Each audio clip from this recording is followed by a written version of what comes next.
All right, here we go. We are recording live. Yeah. Ladies and gentlemen, all right, this is the first episode, very first episode. What's up, everybody?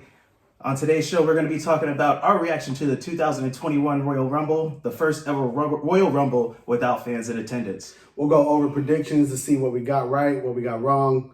Also, some of our thoughts leading into the road to WrestleMania.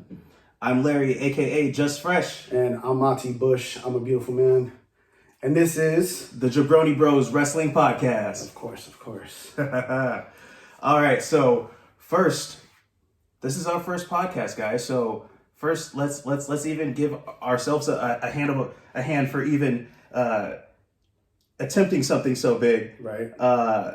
I've always wanted to be a wrestling podcaster. It's something that I've been listening to podcasts for years, and I figure why not give it a try. So we're here. We're giving it a shot, man. That's what we're gonna do. It's the road to Royal Rumble. It's the road to WrestleMania 2021.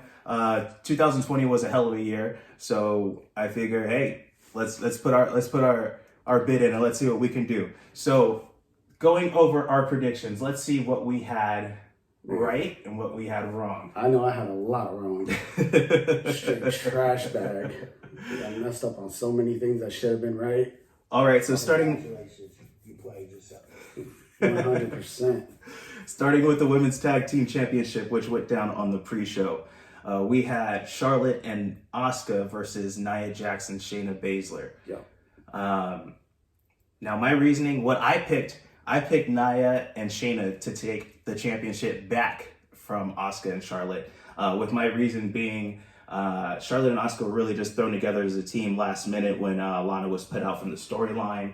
And I feel like Charlotte is better chasing or being the main women's champion on whichever show that she's on. It just she has that star power, and I have a feeling that this is just something temporary. And what was your thoughts? I had the same thing as far as like Nia Jax and Shayna Baszler. It was two options, but I went with them, and I personally thought they were going to win just because of the fact of Ric Flair and Charlotte Flair already having issues with each other, and they're building up on a different type of storyline. Asuka really doesn't fit with Charlotte as tag team champions. I kind of wished that they would have had some type of little like beef at the end with each other, where Asuka was pissed off at Charlotte for losing the title or for getting covered on some Mega Powers type shit. You know what I mean? I feel you. But overall, my prediction was right. I felt like I was right. I knew it was going to happen. And if it didn't happen, I felt like Nia Jax and Baszler were going to beef it up just because that tension has been there too. Definitely. It just didn't happen. And two alpha females going at it. And again, they were kind of placed as a temporary tag team, but they kind of made it work. Yeah. They look throughout good. 2020. It seems real. I agree 100%. And as we know from the results now, we were both right. Yeah. So predictions wise, we were both 1 and 1. And 1. 1 and 1. All right. So next up, we had the actual start of the show, which was the WWE Championship. Goldberg versus Drew McIntyre. Right. Now, since I went first on the last time, who did you have for the predictions? I actually had Drew. I had Drew winning. I just felt like Goldberg, his last time we saw Goldberg was against Undertaker, and it didn't turn out good. It looked ugly, it looked sloppy. Undertaker broke character basically. Like, what the hell is this? And I felt like Goldberg probably wanted to redeem himself with at least a good match. But I didn't see the old dog beating Drew. And Drew, I feel, he didn't get the opportunity he deserved to do what he does best in front of a crowd, a live crowd. He didn't get his WrestleMania moment. No. I mean, he did, but it was cheapened. He didn't get the WrestleMania pop that every entertainer is looking for. Right. And he deserves it because that fool is dope. Most definitely. Now, I actually went on the opposite end. I know it seemed kind of controversial, but I picked Goldberg with the reason being he just has the history of always popping up and Usually, everything. when he does come through, it's spear, jackhammer, 1, 2, 3, and that's it. Like, he did my dude Bray Wyatt. You know what I mean? Superstar Showdown, man. It literally was the worst jackhammer I've ever seen in my life. And he took the Universal Championship from him. What was that, last year, right? Yeah. Or sorry, not last year. 2019. 19. And I figured, you know, he might do the same treatment with Drew. Plus, it was kind of like a quick thing. They didn't really have any time to really build anything. So that was my prediction. And as we know, I was wrong. So as the score goes now, It's 2-1 for now. my team's up 2-1. All right, and let's see what else. What do we have next here? Sasha Banks versus Carmella. With Reginald. With this dude's outfit, man. For the Smackdown Women's Championship. Yeah, he needs to smack down that outfit. Them ankles was looking interesting. That's all I got to say about his outfit. Whack. I gotta admit, man, I was kind of digging his loafers, you know. Them shits was clean. Loafers. But you know, personally, I'm not like a Capri man myself. But Reginald, yo, you got them tricks, B. Like, you're real nasty with that. Like, respect. So, you did the last one. I'll go on this one. My prediction for that, and this was kind of a last minute thing. We didn't even know that this was going to be a part of the actual show, so we kind of just freestyled this as it went. And I went with Sasha Banks, with the obvious reason being she just beat Carmella. And there hasn't really been a reason for her to lose the title. I predict Sasha holding on to the title at least until WrestleMania, where she potentially will have her moment with Bianca Belair. That's been my prediction for the Women's Championship for quite some time now, and that's kind of where I seen it going. Man, that's even more detailed than I thought. You know what I mean? I'm a detailed man. What can I say? Man, I had I had Carmella.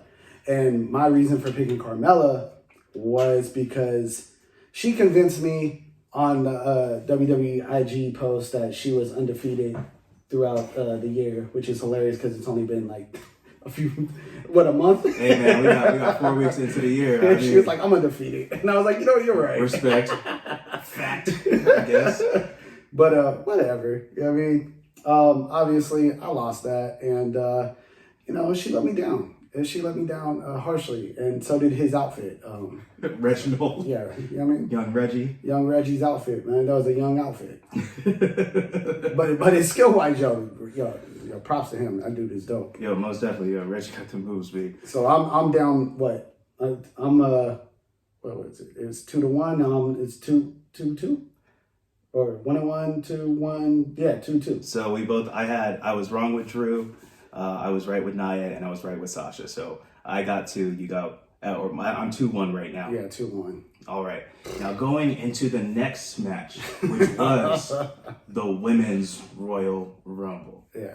Or wait, did we miss anything in between? Or was there? No, that's you're on point. Was that? Oh, you know what? I think before the 24/7 match. Oh no. Before that, I believe was the Bad Bunny. The Bad Bunny concert, right? Yeah. So he comes out and Bad Bunny comes out and does the Booker T song. So if you guys haven't seen the music video, it's literally just Booker T just standing up, posing swole in his GI Bro outfit. Not the current Booker T, Can You Dig It, Sucker, but more so the GI Bro from the WCW days. Also from, he does the same gimmick in his Houston wrestling promotion, Reality of Wrestling. Mm-hmm. So that's kind of his non-WWE copyrighted gimmick that he uses. So he was doing that gimmick for the video, and he literally was just standing there being swole. And we had one of the biggest artists in the world on a WWE pay-per-view. Yep. And I felt like it could have been a different artist, actually. I felt like it could have been Cardi B. Cardi B. I felt like Cardi B was to be in that slot until some Twitter beef happened. And it never smoothed out from there. So but Bad Bunny being in there with Booker T does make sense. So either way, it would have been fine. They put the pieces together. Yeah. Lacey Evans, you screwed that up. I'm sorry. It's your fault. Yeah. You shouldn't have came at girl like that. She doesn't do wrestling kayfabe like we do. Not at all. That is not her world. Okay. So if you know Cardi B, she don't do that. She about that life. But if you talk to Cardi B, I'm pretty sure, business. She does business. Y'all could have worked that out. You could have slid her DM and be like, "Look, baby girl, I'm gonna shoot you. I'm gonna shoot at you about this, but we gonna get this paper on the other end." She would have That's your fault, Lacey. Yes. All right, so on to the Women's Rumble. This one was a really fun one. And this was our first opportunity to see what a Royal Rumble would be like without fans in attendance. And it was still good. It was very good. It was dope. I came into it with an open mind, and I'm so used to the big countdown, the big moments, the big crowd pops. Yeah. But it was all still there, but digitally. I don't know. It still felt right. From home, I didn't feel like I was really missing out on anything versus how I see it almost every year. So that's me being an optimistic wrestling fan and understanding that, like, hey, we had a shitty 2020, and this is kind of just what the world situation is. Right. But do I want the live crowds? Hell yeah. I mean, who don't? But they're giving us lemons and we're making lemonade. Basically, this is the first actual pay-per-view that I've watched in a long time without a crowd. Like for WWE, because it kind of turned me off to want to see it weekly. Yeah, I hear you. But knowing that this is the road to WrestleMania, I did want to see how this was going to turn out and how it was going to play out. It's the most exciting time of the year for a wrestling fan, casual or hardcore like myself. Yeah, and it played out dope. We were still on the couch going crazy. Things happened that I didn't expect to happen, and it was cool. It was good. It was good to watch. All right, so let's talk about what happened in the Women's Royal Rumble. First up, we had Bayley and Naomi out first. Mm-hmm. Again, going back to the crowd pop. Yo, Naomi coming out, her hometown, they're in Tampa, but, close to the Orlando area. Yeah. Making the return. I believe she's been off TV for about, 3 or 4 months. She was going through some personal issues with her family, I believe was the reasoning. But it's perfect. It slots her back in. She can come in. She can be a top contender. There's no telling if she's going to be on Raw and SmackDown. I believe, actually, she was traded over to Raw, right? I believe she was. I'd love to see her with the Hurt Business. Ooh, that'd be fresh. That'd be awesome. She's a perfect fit. Yeah, no, that'd be dope. Just not because she's black, but because she kicks ass, and she's about that business. She has the star factor. She needs someone to help elevate her, because every time she comes out, it's like she gets this cool little push, and then they'll put her with someone like Lacey Evans or something weak, and then she's back down to the totem pole. I kind of feel like if she does join them, she puts them over. She puts them over even more. I'm with that. It completes the set. You have a women's champion now. Maybe I don't know the status of this, but maybe Retribution and the Hurt Business can actually have a real rivalry. Yeah. With everybody at once. Yeah, that's an option as well. All right, so Bayley and Naomi out first. They have a competitive, match. It goes back and forth. But really what we was all waiting for was number 3, which was my girl, Bianca Belair. I'm not going to lie. I heard her theme song. I had a little dance real quick. I was like, hey. She's dope. Yo, she's so dope. She's dope. It's like, how can you not like her? Her swag is dope. She's smooth in the ring. She's incredibly powerful. She's strong. And yeah, man, she just came out and did her thing. Immediately following her, we had one of the best comedy spots of the night, which was Billie Kay. Yeah. She's interesting to me. You know what? I really loved her in the Iconics. And yeah, with the Iconics, she's dope. I wasn't a big fan of them splitting them up, but you know what? She's making it work. She's making it work. She's hella funny. Yeah. And it's cheesy, but this is WWE. I mean, what do you expect? And that's kind of her character, is to be cheesy. Iconics were cheesy. Yeah. Because now we see. Yeah. And I think it really shows you that she was a really big personality with that. Who's the other one in the Iconics?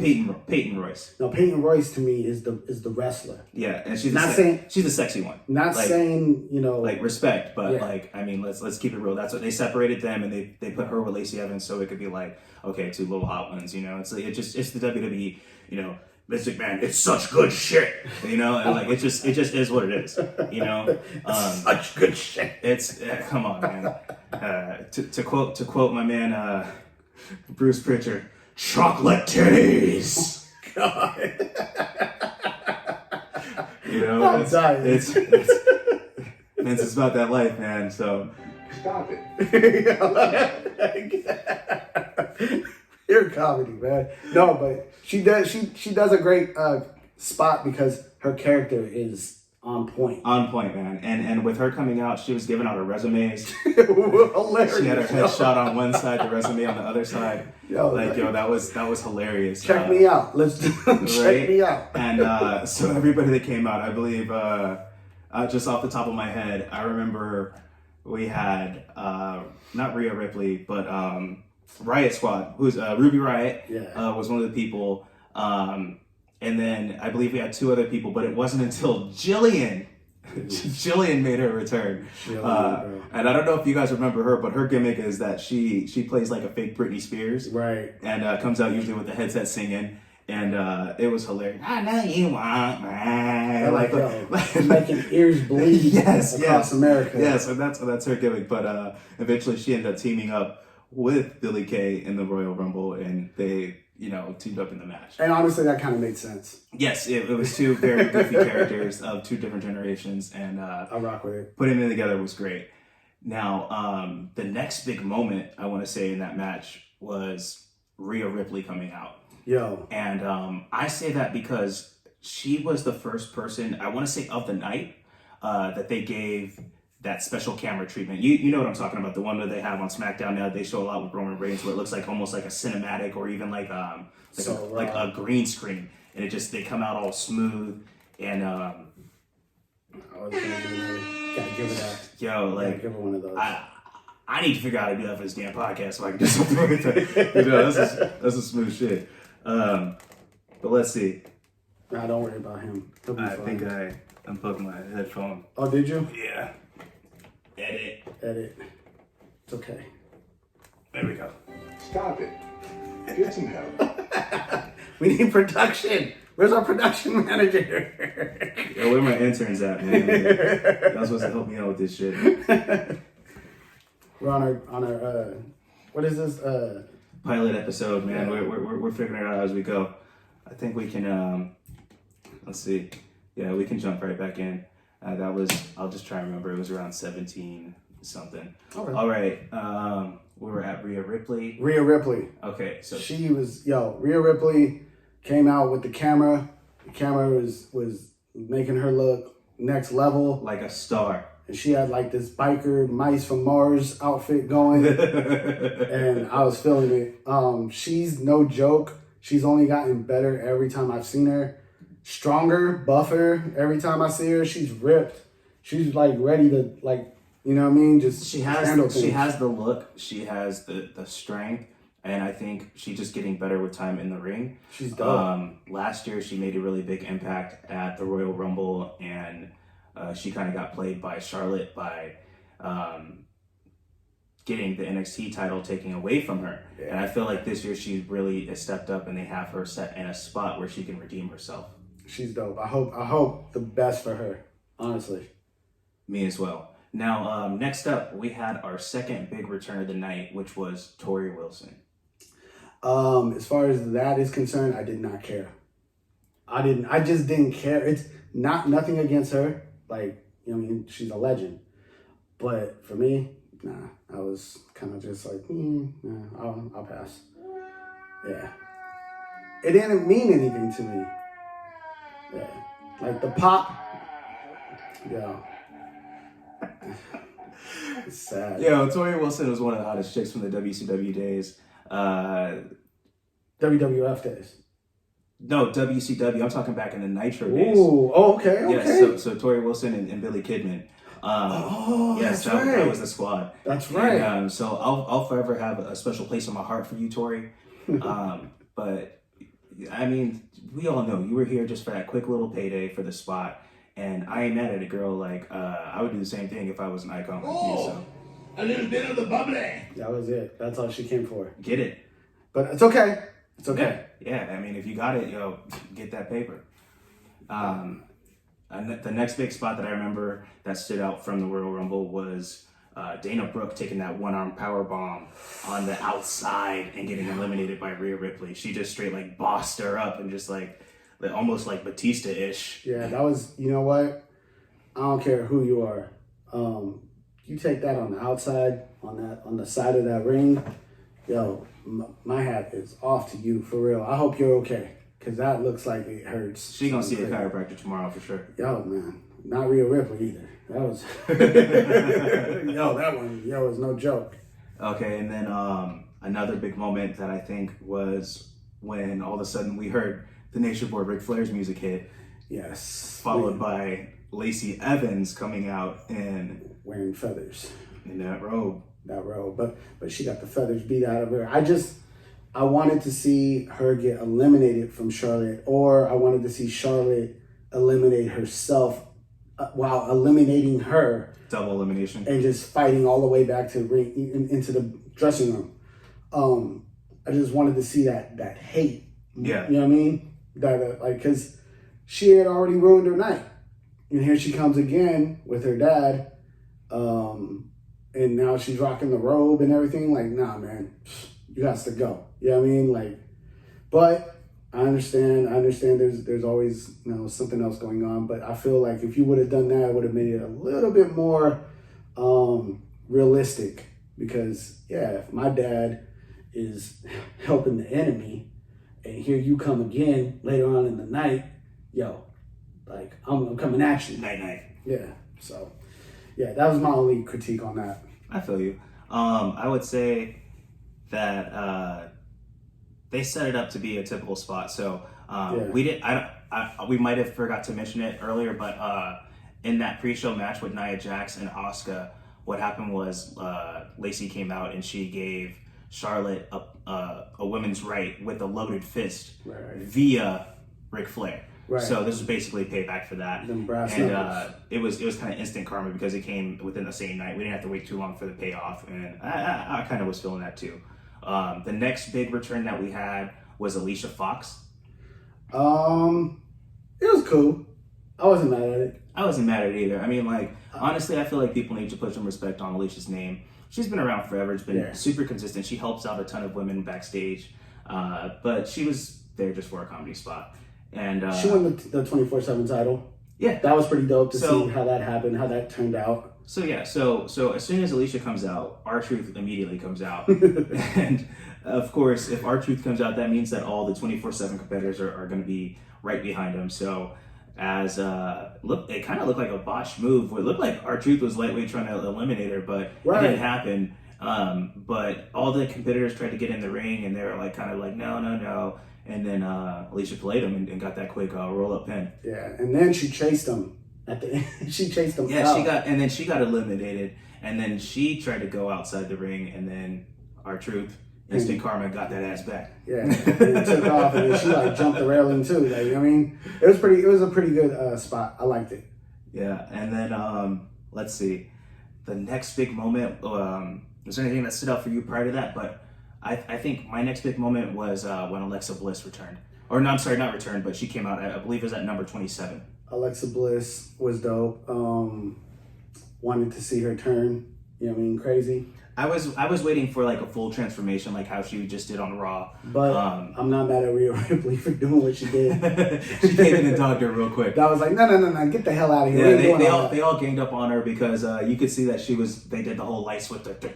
She was going sicko mode, and that Rhea Ripley was like, nah fam, you out. Yeah, and she tossed her real quick, which was kind of surprised because Alexa was one of my low key picks. Man, we didn't even talk about who our picks were, but we'll talk about it as soon as. Because my picks don't matter. Your picks don't matter when you're losing the predictions. That's why. That's why I'm salty. Sorry, Tori. That's why I'm salty. and one thing I will say about that, because that Rhea Ripley elimination, how she did that, I think that's going to set up for something for Rhea Ripley's transition over to Monday Night Raw. Yes. And that could be one of her first rivalries. We saw later on how much they were pushing the comparison between her and Charlotte Flair. So that's another option that they're going to have for her. And that's another, I could say that's a potential WrestleMania match. I mean, that's something I'm willing to see. Run it back from what they had. But this time, give it one-on-one. Yeah, I would like to see that. I'd like to see that at SummerSlam. Because I believe when Io won that's how she lost I'm sorry, that's how Charlotte lost, because I was thinking the triple threat match in NXT when Io won the championship against Rhea Ripley and Charlotte. But yes, it was a one-on-one last year at WrestleMania. Following that, we had Ember Moon out at number 28. Immediately following that was Nia Jax at 29. And because Shayna Baszler was already in the match, Nia and Shayna started to team up, and they fucking cleared house. Yep. Like, they ASAP. Got rid of everything and anybody. It was beautiful. But of course, in typical WWE Royal Rumble fashion, they turn on each other. Yeah. Like, it was bound to happen. See, what I'd like to see is people, okay, let's clear house, and now it is me and you. Right? Like, right? I have not make it seen happen, that. Make it happen all the way to the end. Yeah. Like, come on. You guys are already tag team champions. You just got the championship back tonight. Like, why not just keep running it? I'd be happy with that. But I understand storylines and creative, but I'd like to see that. So after them clearing house, we had Lana return, which was kind of cool. Lana, man. Yeah, she came out. Her music started hitting. I started popping, started a little robot too. Yo, I don't know if you see it, but Lana got like a smooth like body wave and a little pop movement. I was like, okay, I see you, girl. She came out and she ended up returning to the favor to Nia Jax and eliminated her, paying her back from when she previously injured her on Monday Night Raw. And then that was pretty dope, actually. That was a dope elimination. Yeah, and I mean, it was the typical spot where you just pull down the top rope and the big person just runs too fast and they're pulled over. But the fact that she got, she was powerbombed through the announcer's table. How many times? Bro, I want to say at least like 12 times. Insane. I want to say at least 12. I could be bugging. It could be more. Oh my God. On a high level, it might have been like 17. See, you're not even talking about how low it was. You're talking about, the lowest it was. Yeah, on the low scale, it was a cool 12. Oh my God! Like she got the business on a weekly basis. The hurt business. Yeah.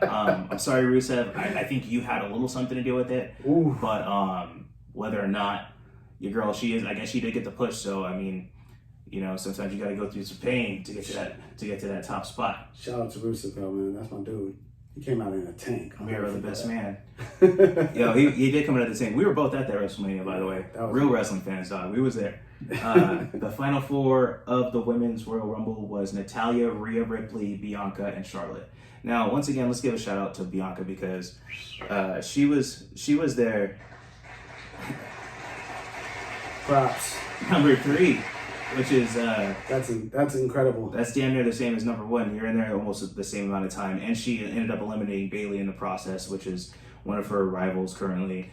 She just beat her in a one-on-one match on Smackdown this past Friday, and the previous week she beat her in that obstacle course, which was nuts too. Which is hilarious. Put the cross on her. But yeah, Natalya was eliminated by Bianca. Charlotte was eliminated by Bianca, and then Rhea was eliminated by Bianca. Which I did not even see coming. I didn't even think about it, and I'm so glad that she won. Honestly, I was shocked that she won. She was one of my predictions. I know. So I can't say that I'm shocked, but she's definitely the number 1 person that I wanted to win. I feel like everything was lining up that the story was trying to tell us is that she's going to be the next one.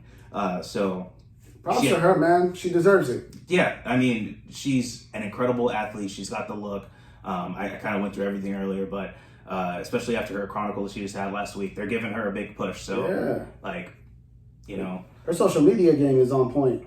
Yeah, her and her husband Montez, man. Like, shouts to Montez too. I love man. That's a great couple. Yo, Montez, they got them fits. Yeah, both of them. And apparently, Bianca, she makes all of her outfits. And she's styling. Let's go. Let's go. So let's go over who were some of your from the women's rumble, who were your picks exactly? And we did like we picked like three to five people, like just because it's the Royal Rumble. I mean, shit, it's like 30 people. There's no way that we could really know who would be in there. But go ahead and who are your picks and some of your surprise entrances that you're expecting? You know, my surprise entrance was the person I thought was gonna win. I thought because on Twitter she was going off. Okay. I thought it was gonna be Trish Stratus. Trish Stratus. I thought Trish Stratus was coming back and she was gonna eliminate everybody and win the whole thing. Now, respect to Tori Wilson, but Trish is the one. When it comes down to it, she had my heart. It's Trish. TNT. Yo, that was the Dudley Boy spot. Yo, stop it. Trish is my girl. That's the reason why I had her for everything on this one. You know what? And I forgot to mention Victoria returned tonight. That's right. Victoria did return. She looked a little hurt. Yeah, she came out in her Spider-Man gimmick that it was cool. It was like because she used to be the Black Widow. I believe that was her little gimmick. Yeah. But it was like more of a red kind of outfit, so I was kind of thinking, more Spider-Man. But my surprise entrance that I was expecting for this year were Beth Phoenix, Lita, Trish, Melina, Eva Marie. Oh, you know what I had? Lana and Ronda Rousey. Yeah, I had Layla, Ronda Rousey, and Trish. Those were my girls. That's right. I did have them. But the overall pick was Trish, and she wasn't even there. So. And then for my actual picks of the people that I wanted to see win or who I thought was going to win, I picked Bayley, Bianca Belair, Rhea Ripley, Charlotte, or Alexa Bliss. And I got Bianca, Rhea, Charlotte. Those were the bottom three. So yeah, that's pretty damn close. Yeah, I'll take it. And my prediction for the final four of the match would be Charlotte, Bayley, Bianca, Rousey, or Bliss. So I was kind of close on that one too, but I was halfway there. Very good. Yeah, I completely bombed on that, and it's okay. I understand because I'm a trash bag, so I'll you played yourself. That's me all day on this one. All right, so with the predictions, that means that we are up. This fool's. I am 3-1 now. 3-1. 3-1. Smashing. Not doing too bad for our first try. All right, and let's see. And the next match that we had up, we were discussing, was the Universal Championship Last Man Standing match between Roman Reigns and Kevin Owens. Mm-hmm. Now, Bush, who did you have in that match? I actually had Roman Reigns to win it. I didn't expect him to win it the way he did, but he did win. So I'm happy with that. And it was a good match. It was really solid. It was a very physical match. It was what I was expecting.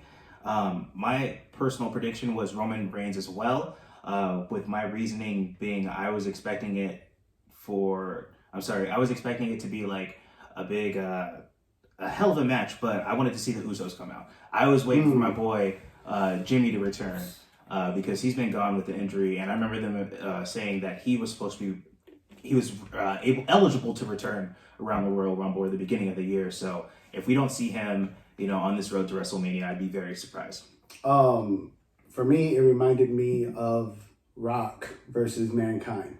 Let's talk about it. The handcuffs, the fighting all over the place, last man standing, jumping off of several different things. The only thing that was missing for me when it comes to that was probably just, there was no cuts. There was no blood. Yeah. A PG Rock and Mankind. Yeah, that's kind of what it reminded me of. But it was still dope. I can definitely see the comparison with KO, of course, being the Mankind and Roman Reigns being the Rock. When the match started, they started off with like signature moves like off the bat. Mm-hmm. And they end up pretty much repeating the same spot that they did on Smackdown where KO got tossed from the Thunderdome audience into the stack of tables. Again, very Mick Foley-ish. I was upset that the to-go box on the table didn't have anything in it. Now you're going a little bit too forward because the next big move that happened was KO. He was as he made it before the 10 count. I believe it was the 9 where he got up. He stumbled off through the stadium. Yeah, you're right. And out of nowhere, we see none other than the tribal chief driving a golf cart, going full speed, and knocks straight into KO, blasting the damn plexiglass so hard that it hits himself in the face as well. Yep. Now, you said you were just on Twitter a minute ago. I was just on Twitter and I saw Matt Hardy repost the one with Sammy Guevara being hit by Matt Hardy in the Stadium AEW. Stampede. Yeah, which don't get me wrong, that was dope. It's been done. It was done first by AEW, and it's fresh. This was just as good, and you can say they're still in the idea if you'd like, but no idea is original, and it was dope. I loved it. I loved it too. Yeah, I'd watch it again. I loved when Sammy got hit too. Yeah. Let's be real. It's all wrestling. It was all fun. I did it first. And that's kind of what I got from that. If you know kind of thing. Another cool moment that they had was where KO was able to get the forklift. Yeah. And he did a swanton bomb. I didn't expect that. All the way down from the top of the forklift on the Roman Reigns. And it was honestly like it was a perfect match for KO. It really his mantra, the whole fight Owens fight or fight anybody or whatever it is, because currently like that's what he did. He came out there, he brawled. He put up a hell of a match against Roman Reigns. Roman was taunting him the whole night, talking about his grandfathers, and KO, he wasn't giving up. Nope, not at all. Good match. What was the ending? It was the handcuff, right? The handcuff. Let's talk about that because that was definitely a botch. The referee counting. He stopped counting for KO once KO stood up.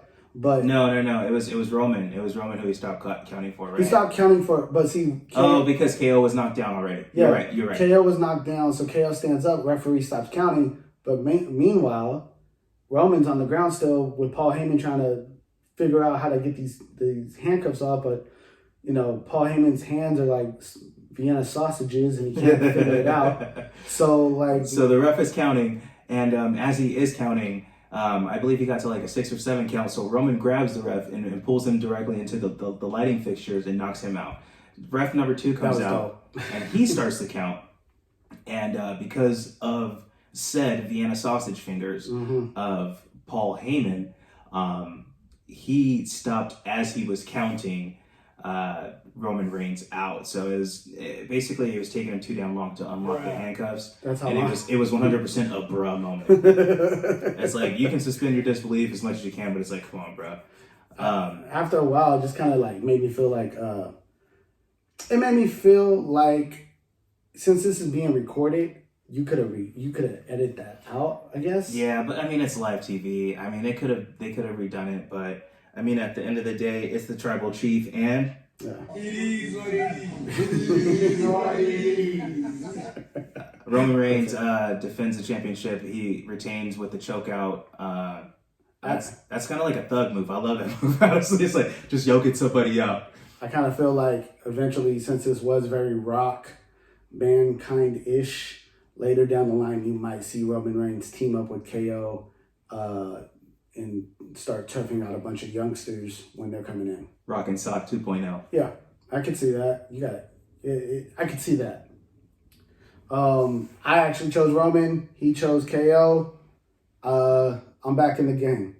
No. I chose Roman as well. Oh, I thought you chose KO. No. I did not choose KO. Oh, so wait a minute. No. What's going on? I'm 3-2 then, right? And and I'm 4-1. 4-1. Yes. Okay. Let's not get it twisted. I did not pick KO. You know what I mean? Roman Reigns is my tribal chief. Let's make that clear. You got the Lakers record. I got the Clippers record. That's just what it is. You know what? And I want to say I was surprised Roman Reigns didn't come out in his Jordans tonight. He's been coming out every week with like some really fresh J's or like very specific top models of J's, and he didn't do that tonight. But I want to say that's because he didn't wear his street clothes, which makes sense. And Roman, we're still waiting on that new music and that new attire soon. So Ooh, we ready. We don't want the shield no more, dog. Like, nah, we want the tribal chief. You don't even wear a shield no more. Like we need that. We need something new. Yes. All right, and that is going to lead us into our last match of the night, which was the Men's Royal Rumble. I flubbed this one too. Trash. Who were your predictions for the Men's Royal Rumble? To win it? Yes. I had The Rock. I had Bray Wyatt, any character, and I also had Keith Lee. How about surprise entrance? Did you have any particular surprise entrance? I had The Rock. I had Brock Lesnar. Okay. I had Kane, and I actually did call Carlito, that was a surprise. That was a hell of a surprise, and I'm very happy to see Carlito back, man. Carlito looked great. He looked like he was ready to spit apples in front of everybody's face. Yeah, man. Bruh don't eat carbs. He just eats apples. Yeah. He was looking really good tonight.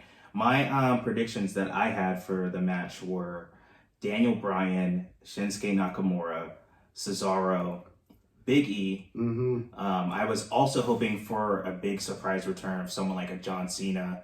And I was predicting that The Fiend was going to return tonight and cost Randy Orton. I was wrong on that. And another one of my surprise entrants that I was hoping would come back was either a Triple H, Andrade, or Aleister Black.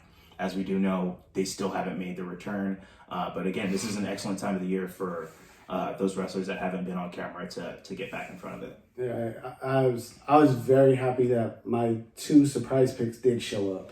Are we counting those? Are those like little bonus? I would say that's like honorable mention. I get honorable mentions. Yeah. My honorable mentions was on fire. Yeah. And going through the Royal Rumble, they did have a little promo backstage, as we mentioned Bad Bunny earlier. Oh yeah. Where, what was it? It was The Miz and Morrison. Yeah, coming to his locker room trying to rap for him. Yeah. He's like, oh, you got this verse. You can get this one for free. He was trying to get on. I ain't mad at the hustle, but he ended up dissing Booker T. And Booker T was standing behind him looking swole like a GI bro.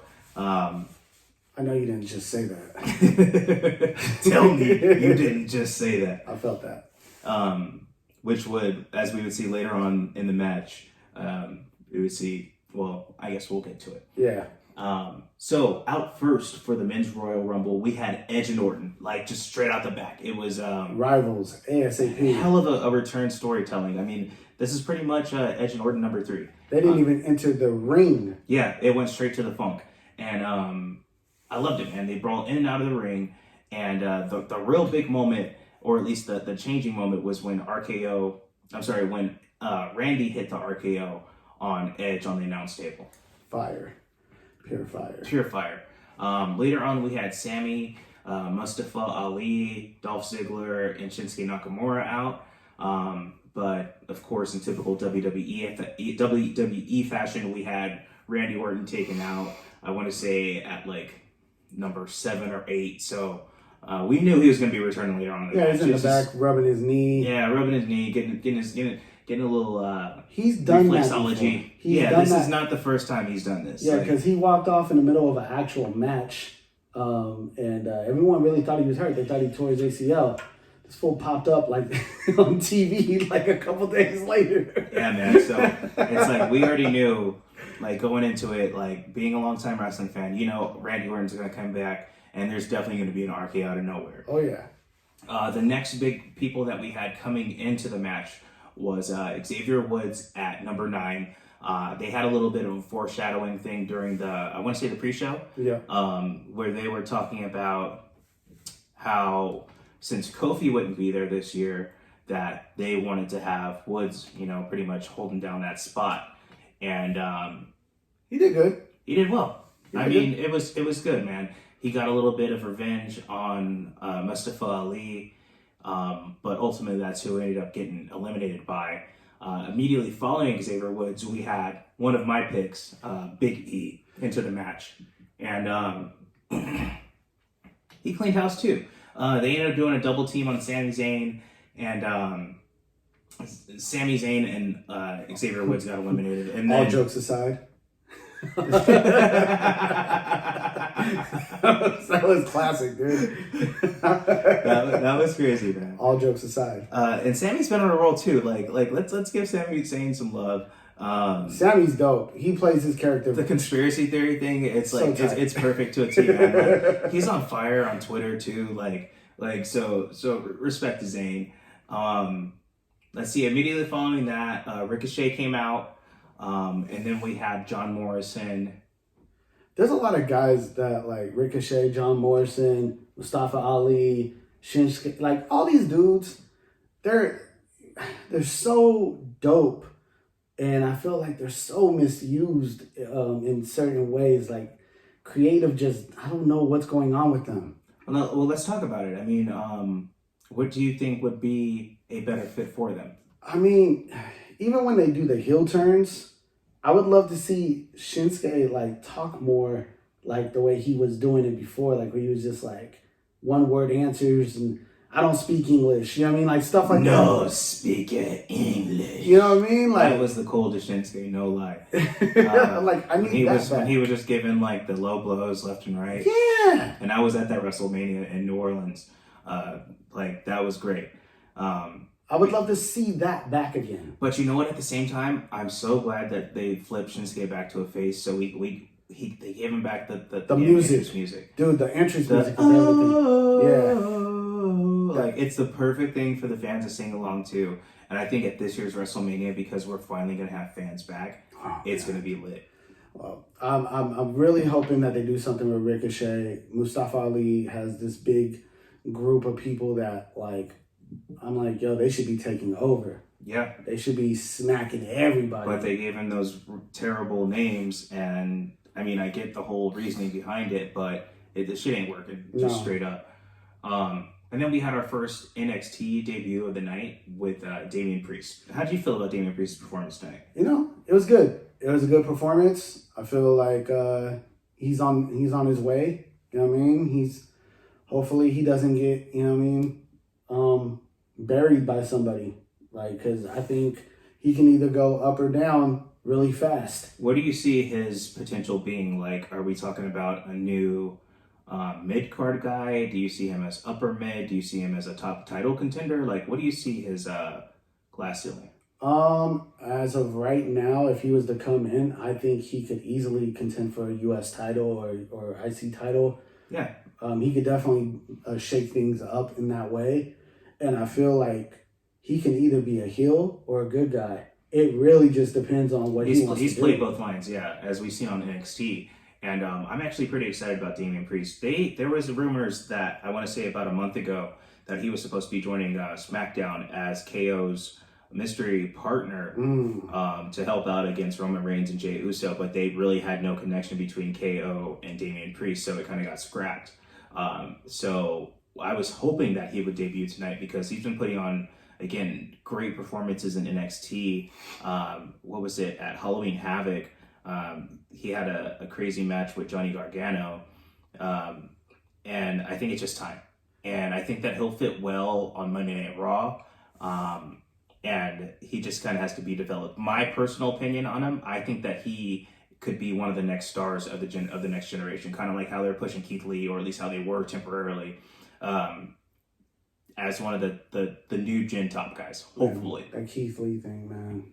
That Keith Lee, yo. Can I speak on that? Yeah, let's speak on it too, because Keith Lee was one of my personal picks that I was hoping would just really kill it in the match. What happened though? He wasn't even there tonight. He wasn't even in the building, at least on TV. I was so disappointed in that. Like, it's Keith Lee, dude. Like, how do you sit him on the sideline for Royal Rumble? You saw what he did last Royal Rumble. So I'm thinking there has to be one of two things, or perhaps three. Number one, potential injury. Number two, COVID. I hate to say it. I kind of feel that's okay. Keep going, yeah. And number three, maybe Vince lost faith. Maybe. I kind of feel the same way about Bray though, because I'm like, how does Bray not show up on this at all? Well, technically, he was burned alive. Technically. So although I am wearing my Bray Wyatt shirt, I was expecting him to come and spoil it for Randy Orton tonight, but I guess he's still dead. And just kayfabe only, you know? But see, did you kill him off because of, he might have caught COVID? Like, yo, man, like, dude's been gone off TV for a while now. Yeah, it's definitely been more than the 14 days. Drew McIntyre had COVID and came back before. Yeah, come on, man. That's a hell of a point. You know what I mean? Like, how's he gonna be going for the Royal Rumble? You know what I mean? You just burnt Randy Orton's face. Like, how's that? Randy Orton came back from torn ACLs and a face injury. Like, Right? I don't get it, man. And Keith Lee, very disappointed that he wasn't on here. That hurts. He just had a championship match against Drew on Raw Legends Night. So I was definitely expecting him to come out and make a big impact in this year's Royal Rumble, especially as opposed to what happened last year, his moment with Brock. How do you say that's good shit? Like, yeah, so it's like, I don't know what's going on, but let's just keep our fingers crossed and stay optimistic. The next big moment from the Men's Royal Rumble was when The Miz came out. And, that was a good moment. It was an interesting moment. I mean, was it really good? Because it was interesting. What happened immediately after? I mean, so he comes out, smashes up the DJ set for Bad Bunny. You know what I mean? He's walking down to the ring. I forgot who. Oh, Damian Priest eliminated. Damian Priest eliminated. Miz and Morrison elimination. Yeah. Bad Bunny's out there, you know, complaining while they're trying to gather themselves from being eliminated. Bad Bunny gets on this on the top rope. He gets this idea to be Snoop Dogg. Yo, what's the deal with these rappers, these recording artists that think they can just jump off top ropes? Y'all don't see how that says do not try this at home. It's for a damn good reason. As we learn again tonight, when he basically tried to jump off, and I believe his back left foot or right foot slips on the rope at the same time as he's jumping. Now, he does make the jump, but it obviously looked like he was about to fall flat on his face and hit the ring and everything else that comes with it. Very close. He definitely slipped, and he needs some milk. Fast. As ASAP. Yeah, ASAP. But, fortunately, he was in the ring or outside of the ring with some professionals in Miz and Morrison, and they were able to catch him. Thank God. But next time. No, God, please, no. Stop. No. No. No. Because, that was dangerous, man. I was very nervous for him when I saw that. I was like, oh, no. Yeah, it's not. How you going to be called Bad Bunny and not have no bunny hops, man? No hops. None. How you Bad Bunny? You're a Bad Bunny. You're a Bad Bunny. All right, and next up, the next big person coming out in the Royal Rumble was none other than Matt Riddle.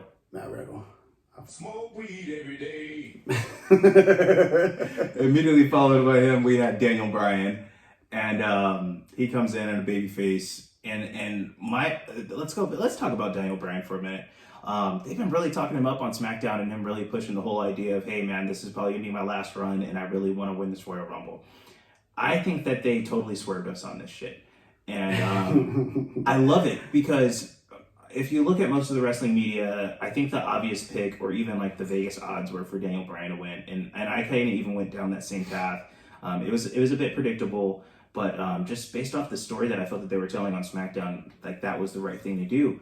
And boy, were we wrong, as we'll get to later on tonight. But I feel like now Daniel Bryan's going to turn heel. You think so? Possibly. I feel like Daniel Bryan is one of those kind of guys that... he can go either way. He can go either way, and he's really good at being a crybaby when he wants to be. I agree. And when he was...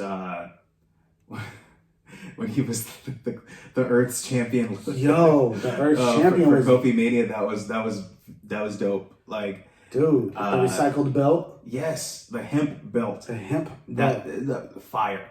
Yeah. Speaking of fire, our next person that we had out was Kane. Kane, bro, came out there looking like he's been driving tractors all day. You know what I mean? I know the mayor is in the building.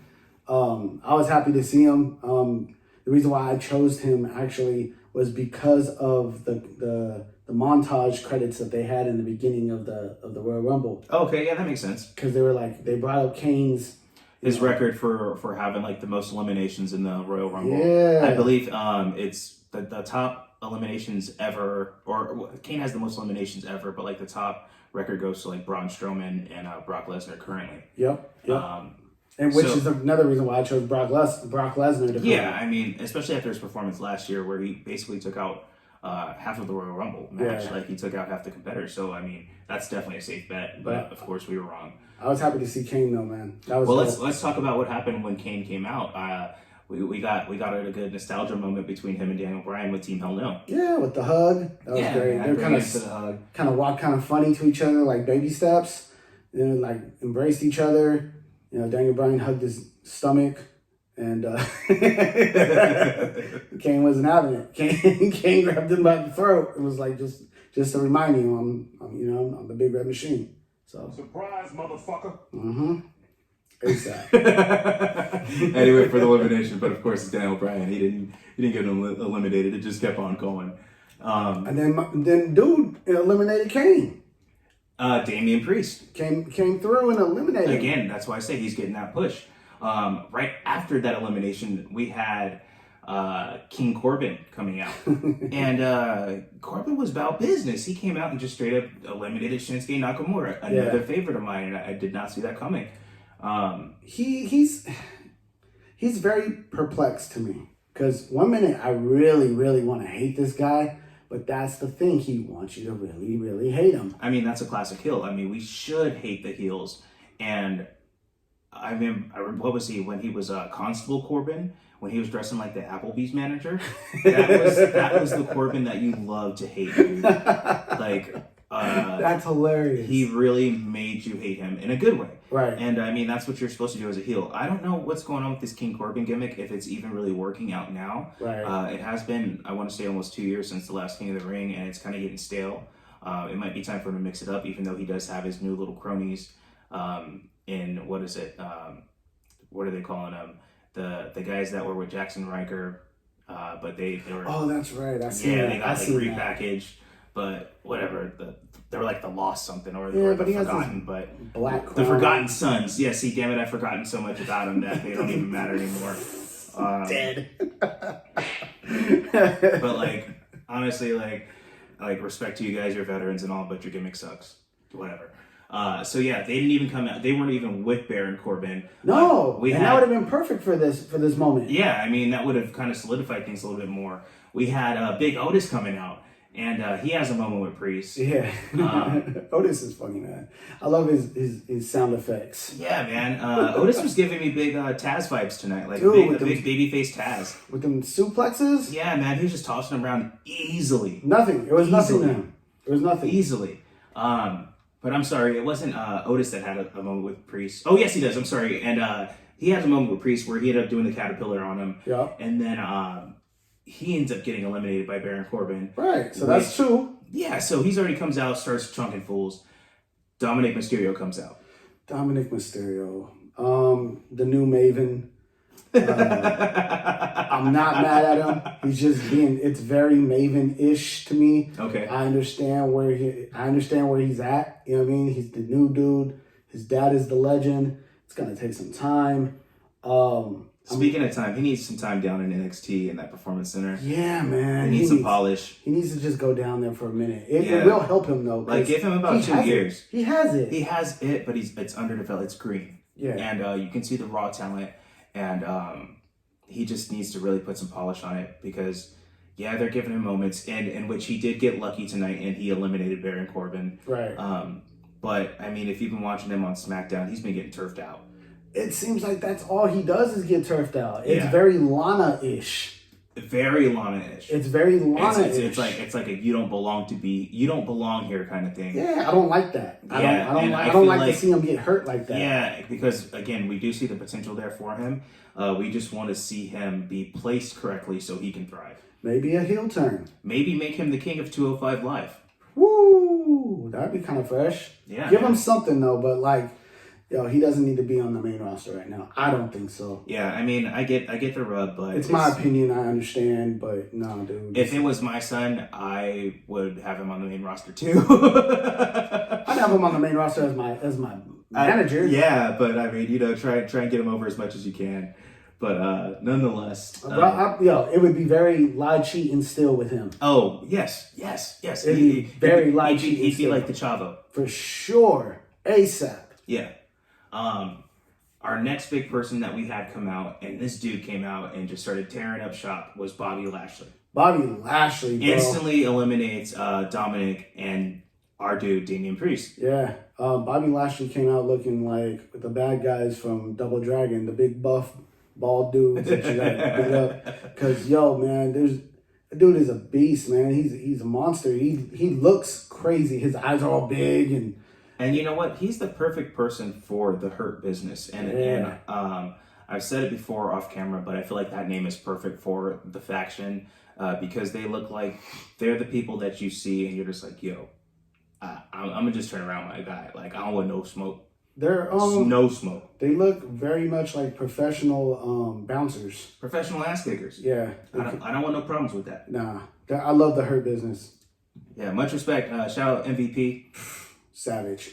That guy. You made a hell of a return last year, and the things that you're doing now, you've completely made these guys not only relevant, but you made them hot, and that takes a lot. That second run, bro. Yeah, that's something special. And I remember watching MVP not too long ago on it wasn't Dark Side of the Ring, but it was one of the documentary series on Vice TV where they were like going around and showing a lot of things. I want to say it wasn't Beyond the Ring or Beyond the Mat, but it was one of those independent documentaries. And I remember they were showing him at independent shows with like maybe 100 people or so. And this was just last year that I was watching this, right before he debuted on the Royal Rumble and made this huge impact. So again, just MVP, shout out. Props, bro. You know, man, you really did it. And like, we love the Hurt Business now because of your impact on the group. Yeah, man. The Hurt Business is what the WWE needed at the time, and 100%. And it's working out perfectly. The next big person that we had to come out, or I should say a surprise return, was Christian. I did not see that coming. I didn't either. And that's a good thing because the last time that we did see Christian, he was getting punked out by Randy Orton. Like, bad. I mean, bad. Where my peeps at? Where my peeps at? I did not like him when he used to do that. When he'd come out and make fun of The Rock. I used to hate it. Yo, Christian's mad corny, but like, it's just something about him. You just gotta love him. No, man, Christian's a problem. Christian is a problem. You're not just gonna get over it with him. And his TNA run was nice. It was nice. Yeah, like let's give him his due. Yes, he was a world champion within WWE, but they never really gave him like the ball. Nah. But he did his thing in TNA, and I think that's sometimes you got to go to a smaller pond to really thrive, and I think he did that there. And show people, you know what I mean? No, I deserve this. I mean, that's what Bobby Lashley did. Dude. That's why he's so respected now. Which we're gonna tie that back in because that's when Christian came in, they all teamed up to eliminate Bobby Lashley. Yeah. Which was it was good. It was good. It was good. It needed to happen. Get him out of there because you're gonna have some more big men coming in a little bit. Speaking of big men, let's talk about AJ Styles and Omos. Yo, okay, this dude Omos is a problem. Big problem. I'm almost ready to see him work. I want to see him work, but I have a feeling he's going to be very Giant Gonzalez-like. Big, stiff, maybe Great Khali-ish. So if he needs some time to develop, let him develop. Right. Because I'd rather him come out, right? Also, where the hell is Dabba-Kato? He was another one of the guys that was back in the Raw Underground days, and they haven't used him since. And that's another huge, giant guy that I know they've been waxing up, and I feel like he's once they do actually put him in, and Shane McMahon bring back Raw Underground. I don't care what nobody says. I liked it. You know, I think I've heard stories where he's like trying to act like it didn't happen. like we didn't see that. Like he's like, no. Yeah, they messed it all up with Braun Strowman with it when he just took out their guy Dabba-Kato. That was like the main guy. Babatunde is his real name, but his stage name is now Dabba-Kato. What's up with my man Walter though? So he's back on NXT UK. And he is their champion, but they've been teasing that he's going to be coming to actual NXT, like in the US. Okay. So Imperium, their stable, they've been looking, they've been like showing little promos and stuff with him coming back soon. So I never forgot that pop that he had. If you have not had a chance, guys, check out Walter versus Ilya Dragunov from NXT UK. It was one of the best matches of the year. 2020, and I mean extremely physical David versus Goliath type stuff, and worth watching. Do it. Trust. You won't be disappointed. Yeah. Okay, so we're talking about AJ Styles and Omos, and I feel like having Omos is a huge ace in the pocket for AJ because every time he got close to even being eliminated, just catch him, throw him Omos back was in. catching him back to back. Yeah. It was great. Let's see. Next thing we knew, spear to AJ from Edge, basically replaying the match or the spot that they had from WrestleMania last year that the cameraman botched. Yeah, dude, come on. Yeah, and I think during that match or during that spot, that's when AJ Styles dislocated his shoulder, and he ended up being out for a couple weeks because of it. No, it was a good run back moment. Yeah, It was a good run back moment. following that, we had Rey Mysterio coming out, the OG. Too bad, Dominic, you couldn't last long enough for your dad to help you out a little bit. Dude, It happens, but that would have been cool to see like a double 619 spot or something. I would have loved to see Ray eliminate his son. I'm so with that. Eliminate your son. Like, yo, bro, this is what it is. You want to be in the business, this is what it is. There can only be one. And then, instead of crying about it, you stay there and eliminate your dad. Right? Send that L right back. Come on. Look, don't let me start writing. It's gonna be an issue. So another surprise elimination happened immediately after when Big E was eliminated by Omos. Yeah. Out of nowhere, man. That was interesting. Almost just basically just lifted them arms up and was like, "Come here, bro," and just pulled him out, like manhandled him. And Big E just laid down, and he just laid down, and it was just like you can see that look on his face. It was like 100% like what's even going on? Like you weren't even in this match, and you just took me out, bro. And like the whole story leading up to this was that Big E would be potentially that guy to face Roman Reigns in WrestleMania, and this was supposed to be his way to get to that point. Very, very suspicious stuff going on there. Yeah, man. I didn't see that coming.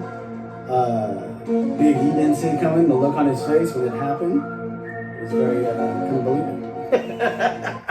And that's the thing that we love about Royal Rumble, and that's why I think not only is it the best time as a fan to watch, because nobody knows. Like we're literally just guessing, and our experience as I've been watching wrestling since the early Attitude Era. I want to say I really got hooked on it in 1997, pre Screwjob era. So that was like my big time. I could go on like my wrestling inspirations on another video one day, but I just didn't see it coming, grabbing Big E from behind and throwing him out the ring, and then throwing his ass over on the announce table to where he was like, he just dogged him. like, what is going on? Yeah. And the rest, they sold it. The announcers sold it. Everybody sold it, and it looked real. And let's not forget, Or immediately legit. after that, Omos eliminates Rey Mysterio too. Dude. Yeah. Right. So I think Rey Mysterio was going for a 619, and That's right. Omos blocked it. Yeah. Almost came through and caught that like a baseball. Right, like it was nothing. Like, oh, you want to just throw your legs around? No, sir. You're out of here. And then our last few entrants of the night, we had Seth Rollins, Braun Strowman, and we already had Sheamus was out. Yeah, Cesaro. Yeah. So yes, it was Cesaro, Seth, Braun. Yeah. And Braun comes through, and man, Braun does what Braun does. That time off was good for Braun. He looked great. Looks good. He looks cut. He looks strong. He looks like a super hero or villain. He looks like he should be in movies. Yeah, that dude is no joke, man. He's he's already naturally just a big dude. Like, you know what I mean? He's huge. Yeah. Pause. And he's, you know what I mean? Like, he's Braun Strowman. He comes out there, he hurts people. He does what he's supposed to do. He throws people out over ring tops. You know what I mean? He's Braun Strowman. He's the hurt train. The hurt train. But he came out, he eliminated a whole bunch of people, and it came down to the last, what was it, the last two or three? It was Edge, Seth, Braun, Braun, and Christian. Christian, yeah, because I remember, I want to say Matt Riddle, he got eliminated by Seth from the stomp on the outside. That's right. And he also eliminated Daniel Bryan. Yes, he did. Oh my gosh, I forgot about the Daniel Bryan elimination. Yeah. Another one that nobody was expecting. Yeah, Seth came through and eliminated Daniel Bryan. Yeah. Snuck in on him, gave him... And you know what? I thought that it was going to be the perfect time for Seth to come back and be babyface Seth. I was expecting the burn it down. After you said it, I was... I thought that would have been the perfect time for it, but I guess they're going to continue on him being the Messiah. Yeah, and it works for now, at least. Until it doesn't. But so how did you feel about the finish of the match? Let's talk about that. Finish of the match. So Edge basically gets out, who was it? Braun Strowman and Seth, right? Mm-hmm. And he's in the ring by himself, and he thought he won, but lo and behold, here comes Mr. ACL Burnface RKO. You know what I mean? He comes in, gives him the RKO, and he gets ready to throw him over the top rope. You actually called this spot, and the only thing we both did not see coming was RKO gets thrown over the top rope. Yep. And Edge is the 2021 Men's Royal Rumble winner. Incredible from number one. From one. Yeah, on some Shawn Michaels. It's only happened 3 times, right? Stone Cold, Bret Hart. Ric Flair. Ric Flair was that in Rumble 93? I believe or so. 2? 92, 93, 92. That's when, with a tear in my eye. Yeah. You know what I mean? Speaking of Royal Rumble, which was it? Which Rumble did you actually attend? I went to the one where Yokozuna actually won the Royal Rumble. He threw out Macho Man. Macho Man went for a cover after the elbow drop, and Yokozuna threw him over the top rope. I saw Razor Ramon versus Bret Hart, which was awesome. I saw Shawn Michaels versus Marty Jannetty with Scary Sherry. But Scary Sherry was in Marty Jannetty's corner at the time, and she went to go hit Shawn, and Shawn ducked and hit Marty, and that was that. Dark match that I saw. It was Terry Von Erich versus Doink the Clown. And how did it go? Doink won. Okay. It was his Were you a Doink fan as a kid? I was not a Doink fan. I was very like, what is this about? They're trying to make like a scary clown dude be like, they're trying to make him scary, right? But as time went on, I liked Doink when there was multiple clowns popping up and everything like that. I was like, yo, okay, now that makes sense. This is dope.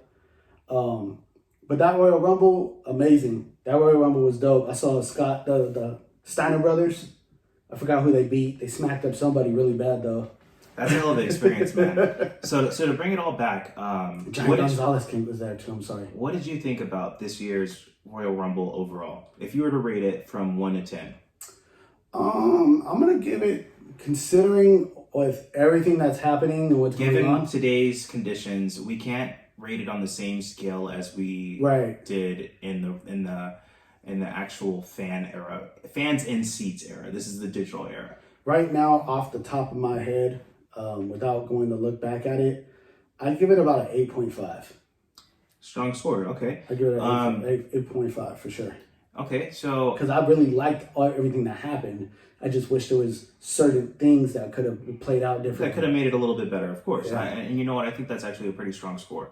I'm gonna give it I'll give it an 8 myself, actually, because overall I thoroughly enjoyed the show. It did get a little long, but that's kind of just me being nitpicky, as I want to call them the pandemic era of WWE pay-per-views have been so short. They've been giving us these like 3-hour shows, or like 2.5 hours have been short and concise and great. It did run a little long, but overall, I really enjoyed the show. Even with the fans not being in attendance, I still got a lot out of it. I was shocked by the ending. People that I wanted to win ultimately won. Bianca Belair got put on that platform, and I feel like she's going to get that rocket strapped to her back and make a big moment at WrestleMania.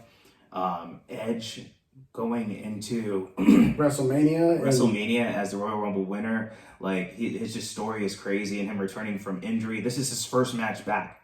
Like think about that. Yeah. Like that's a hell of a feat, and he was the first guy in and the last guy out. That says a lot to the youngsters in the locker room too. Yeah. Because, man, I'll tell you what, you guys can say whatever you want about wrestling. Yo, it's a long time to be in that damn ring and perform, and perform well and make it, you know what I mean? Do your job. Like, that is not easy. Even though Edge, you was looking kind of old tonight, bro. No lie. You my dude. You was looking real ripped last year, but this year you was looking a little soggy. You look tired, man. You look like you look like a towel that's been used a couple of times. I was like, yo, man, this dude. He needs some milk. He needs some milk. Poor Need to Edge. moisturize, my dude. But no, Edge, we love you, bro. I'm just No, shit. Edge is, props to Edge. Edge deserves everything, and I hope in WrestleMania it's him versus Roman. That's my prediction. That's your prediction for where that's gonna go? I would love to see that. Battle of the Spears? Yes, spear versus spear for sure. Roman has a better spear, bro. Oh, I don't know about that. Okay. I don't know about that. Okay. Because I like. I mean, Edge did spear Mick Foley through a flaming table, so I need to put some respect on his name. He did also spear Jeff Hardy in the TLC match, so yeah, I need to put some respect on Edge's name. All right. Not to say that Roman's spear is not good, because the spear he did tonight on KO is insane. That was at the start of the match. Yeah. That jump spear where it's almost like Goldberg, and I kind of want to see them run that match. They teased it before between Goldberg and Roman Reigns. I think it'd be excellent for them to have that match either at Elimination Chamber or at Fastlane leading up to WrestleMania. I think that'd be great. They can still make it happen. That would be dope. Like, why not? That'd be great. Goldberg's there. He's still a draw, and honestly, he can still go. Yeah, he's old, but the dude can still go. He's still a draw. Yeah, and it won't last longer than 5 minutes. Yeah. Now, let's see. Where do you see any other new rivalries post-Mania or post-Rumble? Rhea Ripley versus Alexa Bliss. I see that as well. That has to happen. I would like to see Charlotte versus old girl. Rhea? I'd like to see her versus Rhea in like a straight up street fight. On some like bloody stuff. Like, you know what I mean? I want to see that. Other than that, I'm pretty satisfied with everything. I'd want to see Keith Lee. I want to see Bray Wyatt. I do eventually want The Rock to come back, dude. And I think that will happen, but I think we're going to have to wait for that Roman Reigns and The Rock match to happen at WrestleMania when it goes to Hollywood. And I feel like it could have happened because it was supposed to happen this year. And all the cards were aligned, but really with COVID again, detracting the plan, so they had to push it back for a couple of years. That's what I see happening. I was on my conspiracy theory for tonight. I was like, oh, okay, Rock has the XFL dropping. He has the Young Rock TV show coming out. He's pushing this energy drink that he just got going. Like, perfect timing right before WrestleMania. It's in Florida. He's from, he's in Florida. Like, how could, your nephew is claiming the head of the table. Right. You got all your other nephews running around with it. Yep. You step in and at least try to make some order. That'd be fresh. And I'm with it, 100%. I think that is going to be the match that really solidifies Roman as that next level star. And Roman being a heel is awesome. Yeah, it's a perfect fit for him. Honestly, I feel like we have Roman for just a couple more years before he's going to be in Hollywood. The dude's a bona fide star. Let's just keep it real. Yeah, he was in the Fast and Furious, the spinoff, the Hobbs and Shaw, and they were they had a scene where it was him and The Rock, and they were in Hawaii, and he fit there. It's like I was telling you about Cody Rhodes, and we'll talk about that on another pod. But he's a star. He's a star, just straight up. No, man. Other than that, I was very happy with everything that I saw tonight, and I actually am looking forward to more TV now. Yeah, man. It actually so that's what I love about the road to WrestleMania. It makes you excited. It makes you want to tune in. So I think we can actually start wrapping this up. First thing I do want to say, this is our first pilot episode of the Jabroni Bros Wrestling Podcast. I am going to be having the social media handles coming out soon, so be sure to check us out. I'm shooting for the name at Jabroni Bros Pod on Twitter, Instagram. So you guys tap in with us. Subscribe to anything we do. Anything that we do. If you see us on Twitter, follow that. If you see us on YouTube, follow that. You can find me on my personal handles at JustFresh916. Mine is Mati Bush 916, MAHTIE BUSH 916. And I hardly use Twitter except for to follow people for wrestling, but you can find me on Twitter as well at JustFresh_. Mine is the same thing, Monty Bush 916 on Twitter. I stay on Twitter. I live on Twitter. And I have more Twitter followers than Donald Trump. So I'm killing it on that. All right, ladies and gentlemen, we're going to wrap up this show. Please leave us some comments. Let us get some feedback, what we can work on. Again, this is our first show and we really want to put our best foot forward. Planning on recording as many shows as we can leading up till WrestleMania. Yeah. And let's see where it goes from there. So thank you guys for tuning in. All right, ladies and gentlemen, this is Just Fresh signing out. This is Monty Bush, Jabroni Bros. Peace.